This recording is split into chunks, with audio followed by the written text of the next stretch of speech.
جب میرا دل بے قرار ہوتا ہے، جی ہاں، یہ میرے اپنے الفاظ ہیں۔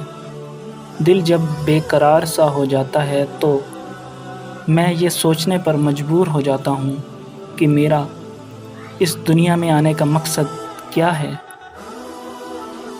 اور مجھے یہ بھی سوچنا پڑتا ہے کہ میری اس بے چینی کا کیا علاج ہے۔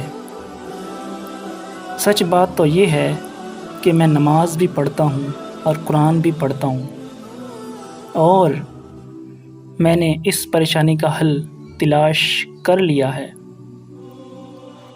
اور جب بھی میں بے قراری محسوس کرتا ہوں تو قرآن کو کھول کر بیٹھ جاتا ہوں، اس کی تلاوت کرتا ہوں، اور ایسا کرنے سے میرا دل پرسکون ہو جاتا ہے۔ میری بات کا یقین کریں، ایسا کرنا آپ کے لیے بہت فائدہ مند ثابت ہو سکتا ہے۔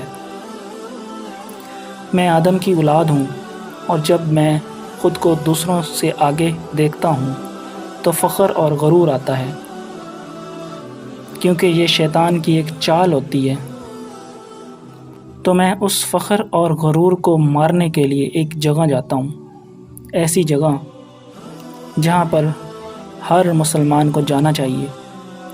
وہ ایسی جگہ ہیں جہاں پر آپ کے فخر اور غرور کو جڑ سے اکھاڑ پھینکا جاتا ہے۔ وہ جگہ ہمیں گناہ کرنے سے روکتی ہے۔ اس جگہ پر سب برابر ہوتے ہیں۔ اس جگہ لوگ بہت ہوتے ہیں لیکن بولتے نہیں ہیں۔ ہر طرف خاموشی ہی خاموشی چھائی ہوئی ہوتی ہے، اور ان کی خاموشی میرے فخر اور غرور کو قتل کر دیتی ہے۔ وہ جگہ قبرستان ہے۔ وہاں جا کر مجھے حقیقت پتہ چلتی ہے۔